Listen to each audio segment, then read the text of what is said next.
one of the most feared welterweights.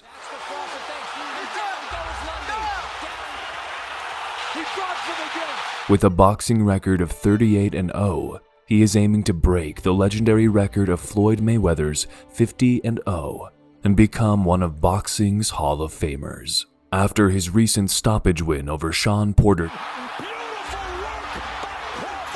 Terence, looking hungrier and more ready than ever to conquer every single opponent of his.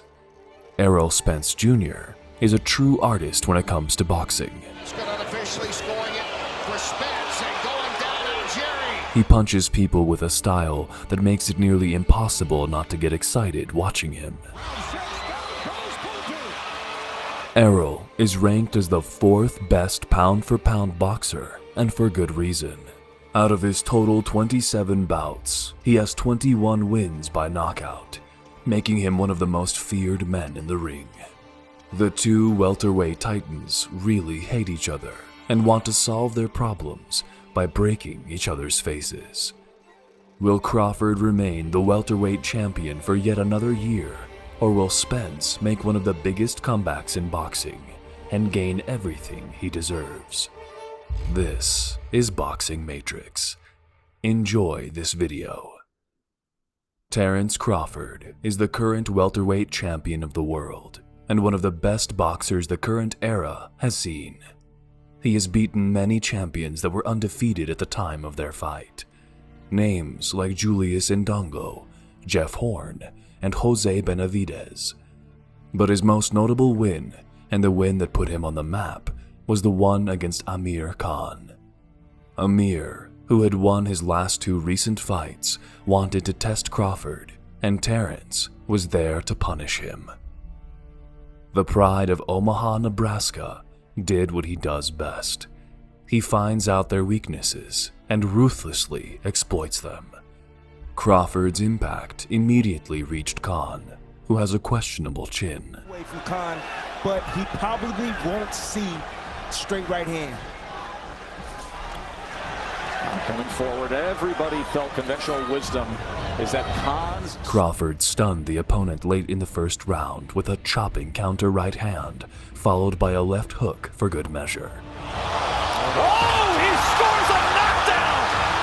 Bob Crawford with a first-round knockdown! He's been looking for Crawford. Final 25 seconds of round number 1. He was floating along, calculating, and then, oh, did he wake up? Closing that gap now. There's a right hand. Khan was wobbled by another powerful punch at the end of the first frame, but the bell rescued him from the humiliation of a first-round elimination. Crawford, another right hand, and Khan is wobbly again, trying to stay up. End of 1. Wow! Over the next few rounds, Khan maintained his composure, working the jab and keeping out of range. Outboxing him, landing punches, utilizing the speed, and then there was just one mistake when Canelo got rid of him in the 6th, but Crawford just did that in the 1st. Crawford's about to set him up right now for another big shot. You see Crawford. We will see. We will see when that next right hand lands. There's a body shot with the left hand from Crawford. Yeah, I don't think he's recovering. I think he's slowly recovering. But Terence needs to test him again and not allow him to fully recover. He needs to try to hit him with that same type of shot to get the same type of reaction. Combination from Khan. Khan puts that right hand so quickly behind that jab with that speed as he lands a right hand. Moment for Amir Khan. We will see. You know how calculating Bud is. You see Khan lunging forward, getting up beside himself. There's a lead right hand from Crawford, and he comes with another sweeping punch as it backs up Khan. He's not wasting any punches, and that's Crawford. Crawford moved to a southpaw posture in the 3rd round after beginning off in an orthodox position. He was initially less efficient in that stance, but he gradually regained his rhythm. The speed of Khan, so he's okay with Khan shooting that right hand. He's looking to counter him on the way in. With the right hook, there it is. Holding on to us, he felt he was the bigger man. As you see tonight, he's not the bigger man or the stronger man. But here, just still waiting, trying to time Amir, trying to get Amir to make a mistake. Trying to counter him with something. There he is, take a half step back. He's looking for the right hook there. All the weight was on his lead foot.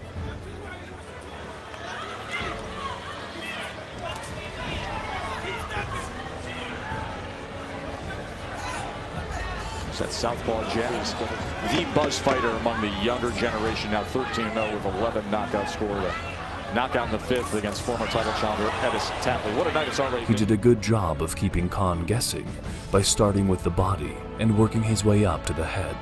So Crawford has to stay focused. He can't get caught up like Bomac said. We're just looking for the knockout because Amir Khan, he's still throwing. Oh, there is that right hand. He survived it. That was nasty, wasn't it? All set up by the body punches from Crawford. Gets the body, goes upstairs, says that was low, does Khan. Crawford really doesn't care. He's on the attack. And right now, give me the assessment of the legs of Khan. They're just not stable. He's not under his legs. You know, he's not stable. That's, man, that right hook, that's the shot that Crawford's trying to Oh, good body shot by Crawford. Trying to set the right hook up. Goes to the body again, and then doubles it up with the left hand and goes upstairs as he's back to an orthodox stance now and clubs with the right hand, sweeps across the belt line, looks for glory, lands a left to the body. He has got momentum now, doesn't he? He smells blood. He's like a shark right now. He knows he's weakening. He's digging him down to the body and landing hard power shots up top. And I'm talking about Crawford. Tried to shoot the uppercut that time as Khan came. At the conclusion of the 5th, Khan had a number of good moments, timing a left hook and scoring a pair of punches flush to the chin. Virgil Hunter, your entire career brought you to the highest heights that the sport can possibly offer. He is your godfather. You are as close to this trainer, Amir Khan, as any man. With what he has, you know. At the end of the day, you know, me and Amir Khan were two different fighters, two different pedigrees, and he's doing the best he can with what he has. It's the best way I can describe it. Khan says, come forward, bud, come forward. Watch the sweeping backhand of Terence Crawford. He's setting it up. There it is. And there's a looping right as well. Now southpaw combination. Probing with the jab, back to orthodox. Probing with the jab, looking for a right hand, possibly to split the guard. Goes with a right uppercut. And there's a 1-2 from Khan. Give him credit. He was down in the first round. He's trying to hang in there. Oh, big left hand from Crawford. Uppercut, right hook, switching back and John, my boy, he's taking some big shots tonight. Too much of that toughness ain't good, though, Tim. And I will tell you this about Virgil. He's thinking and kidding out in front. Ah, seagulls. The eagles of the sea. The best way to book your stay in the USA. Booking.com, Yeah. Expedia members save on travel. Kidding out in It's a front. panic shot. Yeah, it's a Out in panic front. right hand. Terence Crawford gonna have something waiting for that. Left hand coming in, just like there. Got caught on the way Crawford out. lands one. There's a right hand from Amir Khan many times.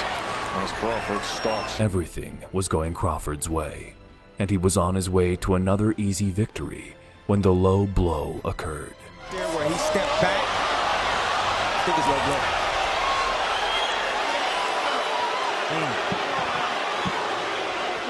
After getting the win, Crawford made it clear who he wanted to be his next fight, and it was no other than the IBF welterweight champion, Errol Spence Jr. Well, you know, it's only one fight they talking about, and that's Spence. Whenever you're ready, I'm here. Meanwhile, Errol Spence, who had just defeated Mikey Garcia, was ready for some beef and fired some shots at Crawford. Terence Crawford. Who has he fought? The only name fight you fight, Yorkers Game Boy, the guy that he fought. I fought Lamar Peterson, Chris Algerian, Kell Brook. I mean, and how many fights he got? 30-some fights? You know what I'm saying? Like I said, he's a great fighter, things like that, but you can't put him to me. Errol is known for his clean combinations and strong chin. Terrence's most recent opponent, Sean Porter, had also fought Spence in the IBF welterweight title eliminator, but failed miserably to defeat the well-prepared Errol. Porter, on the other hand, seemed to be Spence's hardest opponent yet, and it showed. Porter felt he could defeat Spence by forcing a brawl with his skilled opponent, taking away Spence's space to put together combos and counterpunching with his awkward technique. Well, Spence off balance. Porter, but he wasn't phased. It's a great fight right now. Porter's strategy mainly worked, especially in the third round, when he absorbed body shots to throw his own. That was a low blow right there, but also good body work. These punches are starting to stray a little low, but let me tell you, this is an incredible action fight right now. Oh, both guys landed. Spence was doing a good job moving like that, giving him different angles. He wasn't getting caught going straight back, which was good. This is classic Sean Porter, though. You know, where he's all over you, he's swarming you. Those shots are going low. There's a good left hand over the top. Oh, some furious action here in round 3. In a chaotic 3 minutes of action, both fighters traded massive blows, and then followed it up with an equally thrilling fourth round, in which each fighter repeatedly rocked the other. Porter's feeling him because I can see him breathing kind of heavy. Oh, big left by Porter. Big left hook right on the temple of Spence. He's landing the hard shots to the head right now. Porter's got the body shots, or Spence got the body shots, but Porter's landing the hard shots to the head.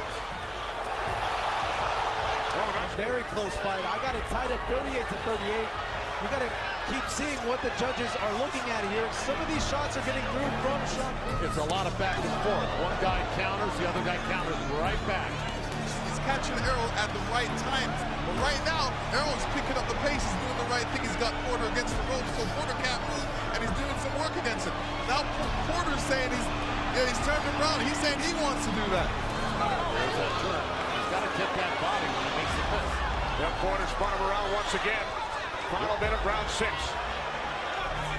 See Errol Spence did the right thing. You know, Porter was close to the ropes. Great nice right by Porter.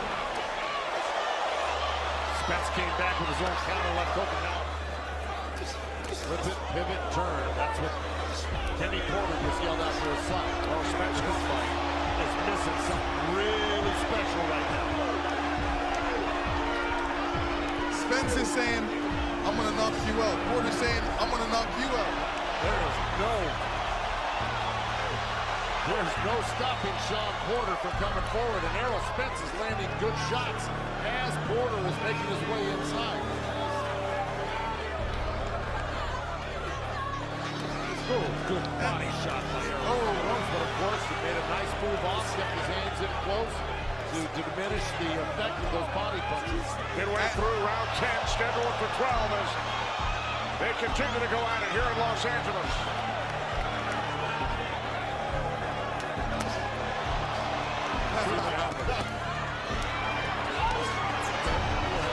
The judges recognized that Spence was the more precise fighter throughout the contest. None of his punches were bigger than the left hand in the 11th round. He perfected that. For the third time. 1 minute remaining and low! And then Porter yells, let's go! Now he's got to be careful. Sean's got to be careful. He'll run into another one like that, and he may not get up. Furious action continues here in round 11. 30 seconds remaining. More punches on Spence than Spence has ever taken in his career. Some more clearly getting some good shots in this round. 30 seconds left. Porter's fighting all the way to the wire. We saw another big right by Spence. Down to 20 seconds. Errol went on to win the bout by split decision, and an undisputed fight with Terence Crawford was now closer than ever. Errol Spence would go on and shoot some shots at Terence in an interview not so long after the split decision win over Porter. Avoiding Terence Crawford, what's your response to what he said over the weekend in an interview? I mean, how am I avoiding him if I'm fighting in a unification fight with Sean Porter? I mean, a top 5 welterweight. So, I mean, last time I remember, the WBC ordered me and him to fight each other, and you know he didn't take the fight. So, I mean, nobody's avoiding Terence Crawford. You know, there's big fish on this side too that you know I gotta fry. I'm gonna get these belts over here, then I'm gonna come take Terence Crawford belt because I said I'm gonna be undisputed welterweight champion of the world. So, the only way to make that happen is to take his belt. So, I mean, nobody's avoiding him. In 2019, both fighters proved that they were the best in the division and that an undisputed fight between them was anticipated from both sides, making it now clear that a clash between the two welterweights was not so long away as expected. But Crawford didn't want to train and wait until he could fight Errol, so instead, he got into the ring to defend his title and show Spence who is the real deal in this boxing division.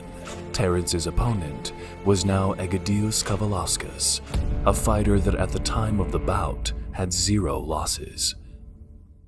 Crawford fought cautiously at the outset. So here we go, round number 1. Timmy, give me something. Probes, solves, and then undoes. You just said it.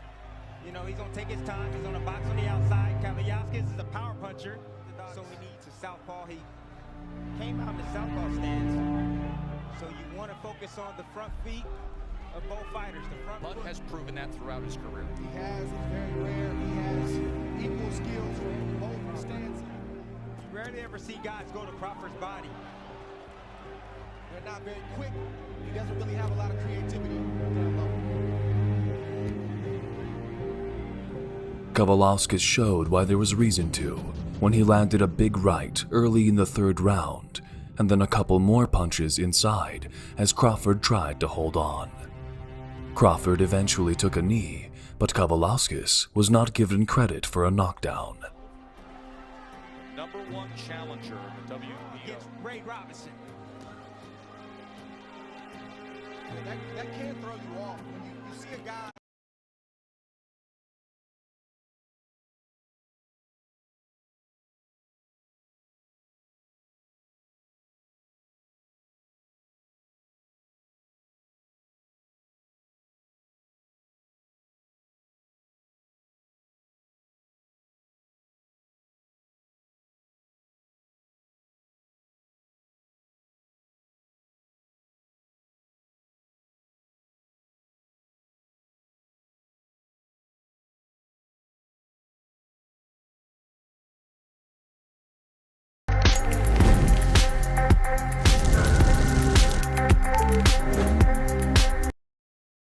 Early payday, fee-free overdrafts, no monthly fee.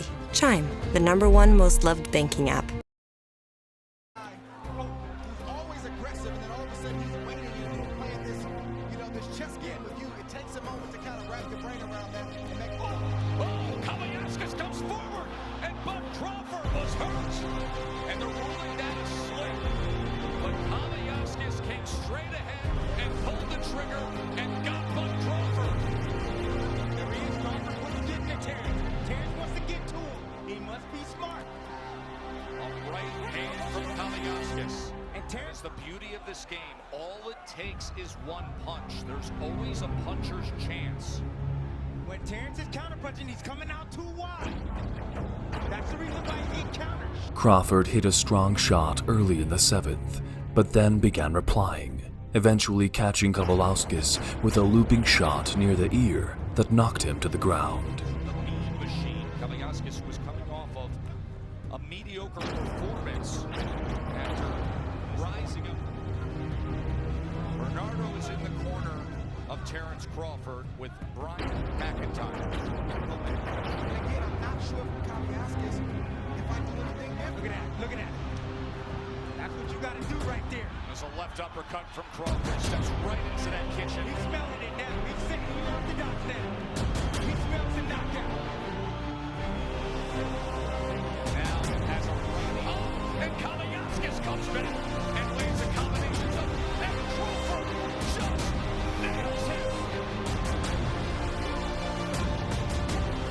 Crawford ended it 2 rounds later, first setting up a right uppercut with a 3-punch combination that dropped Kavaliauskas to the mat.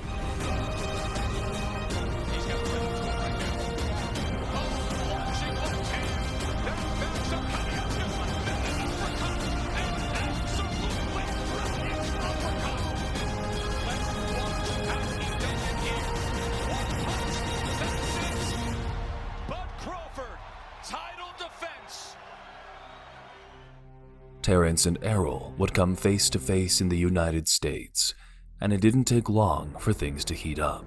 You know how much you weigh. Fat. That's what you is. I'm not fat. Fat. I'm not fat, muscle. That's fat. It don't matter. Yeah. Hey, it don't matter. It don't matter. Grab it again, son. Grab it again. How I look at the weigh-in, though? Grab it again. How I look at the weigh-in? We talking about now. How I look at the weigh-in, But though? you talking about how big how I you look is. at the weigh-in, It's though? fat. But how I look at the Grab weigh-in? that. How I look at the weigh-in? Yeah. I guarantee I'm gonna crush you. Grab that. Okay, let me ask you a question. Grab that. Don't try to go to the body. Why you talking from the side, bro? Don't try that little. Don't try to. Bro, you got nothing to do with this. It don't matter. I'm gonna knock you out, bro. On You that, getting hurt. that's fat. You got hurt by getting bored. That's fat. You got hurt by getting bored. Yeah. You got hurt by Campbell. You got hurt by Campbell. Whenever I got hurt by Campbell. And you got hurt by Pull that Campbell. up. And you got hurt by Campbell. When? We seen you get wobbly leg. We seen you get wobbly But then leg. what? We seen you get After that.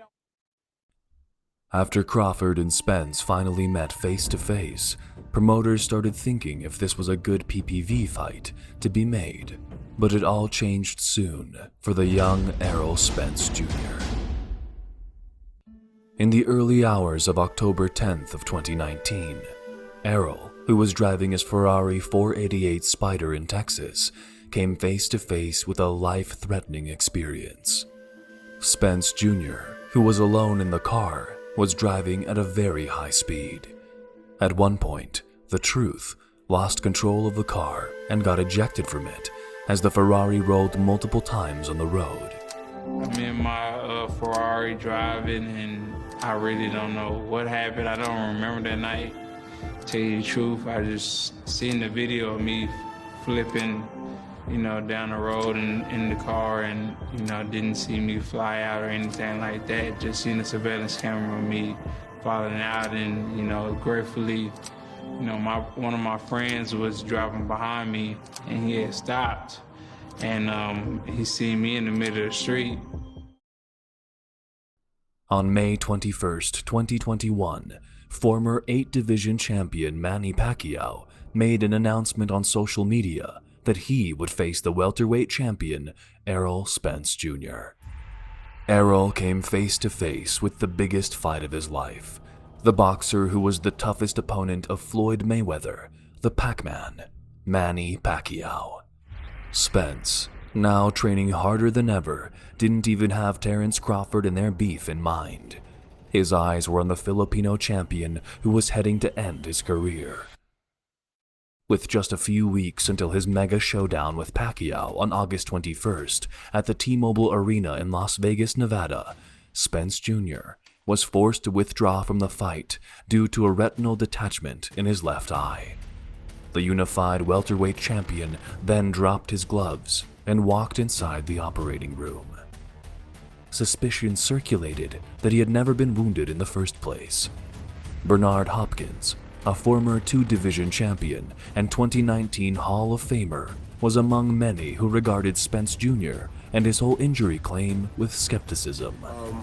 But I just think, I just have some suspicions about this whole thing, to be honest with you. Because I just think that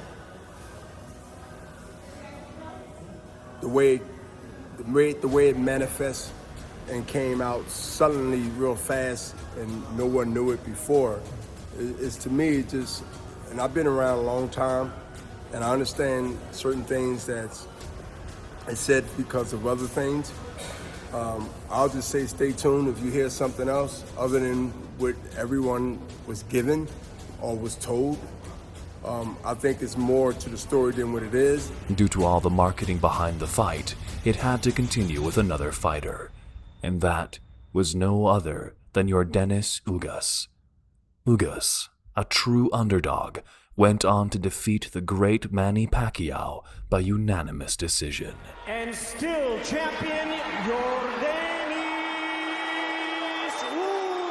Ugas. Errol Spence, on the other hand, hasn't fought since his surgical operation and has been quiet ever since. The biggest chance of his life was lost forever. Terence Crawford, on the other hand, was preparing to fight Sean Porter in November of 2021 to retain his welterweight title. Coming to the fight, Terence in the back of his mind always had that ambition to fight Errol Spence, as no other opponent would give him the satisfaction he wanted. Porter's aggressive onslaught in the early rounds was effective, taking advantage of Crawford's traditional sluggish start as the champion gathered information to build up his withering attack as the fight progressed. Steal some early rounds. It creates a sense of urgency in Crawford, which may draw him into a fight instead of a boxing match.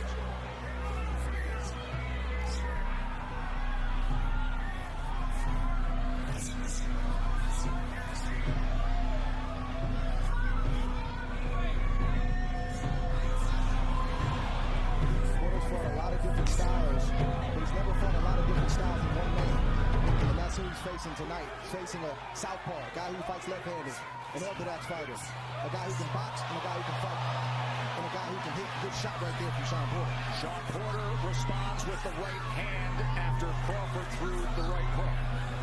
Right hook by Crawford right there, got Porter's attention. Sitting right on top of the orthodox fighter. Porter just able to get away from the upper hook. Good exchange on the inside.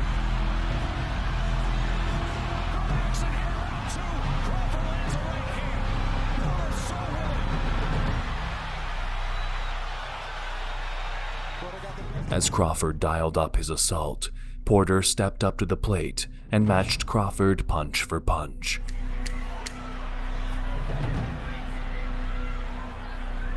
Here comes a turn from Porter. As soon as Terence attacks, Porter's going to try to turn Terence into that corner. That's why he's sitting there.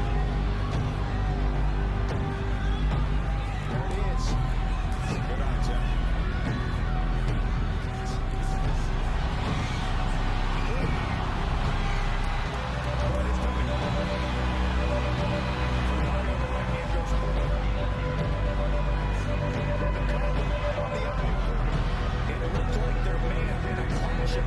On that last exchange when both men came in.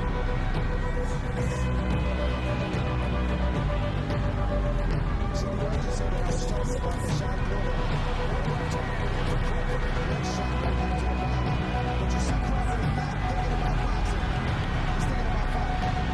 fighting. Even though Porter battled his usual rough and tumble style of inside punching and lunging power blows, Crawford's changes remained as the rounds progressed.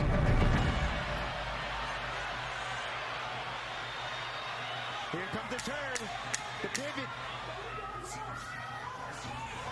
There's Porter coming in with that relentless aggression that he's known for. Terence covering up as Porter tries to get around that guard. Terence smiles at him and pushes him away. Doesn't matter that it doesn't hurt. Being athletic, using his hands, using volume, working up turns on the inside right now. Crawford's exceptional abilities reached new heights as Porter slowed just a fraction and began to take control of the fight in the final third. Body shot right there. Oh, what a good rush from Crawford. Left hand to the body again and again. Lead left hand from Crawford. As Porter keeps taking those steps forward. Crawford's power ultimately turned the contest in the 10th round.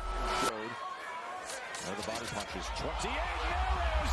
The knockdown scored in round 10.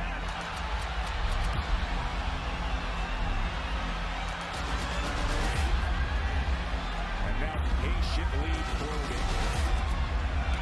Seeing what could be behind that jab. There's a combination. There's a lead left hand. Crawford followed up with a combination that resulted in a second knockdown.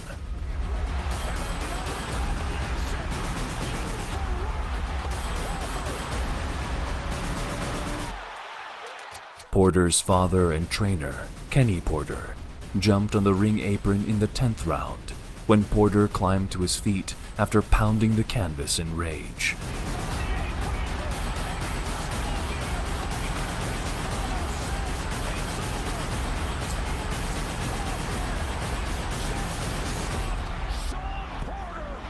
A now hungrier Crawford would go on and call out his #1 rival in the post-fight interview for the last. What do you want next? Who do you want next? Well, you already know who I want. I've been calling them out all day. You know what I mean? Maybe I'll go up to 154. Maybe if Spence get his tail out his butt, he'll fight me. You know what I mean? Whatever. You know what I mean? I will whatever. It wasn't about The Errol Spence versus Terence Crawford rivalry is something straight out of a Rocky movie. On the possible fight night, we could see a smarter Terence Crawford studying every single move of his opponent and trying to adapt.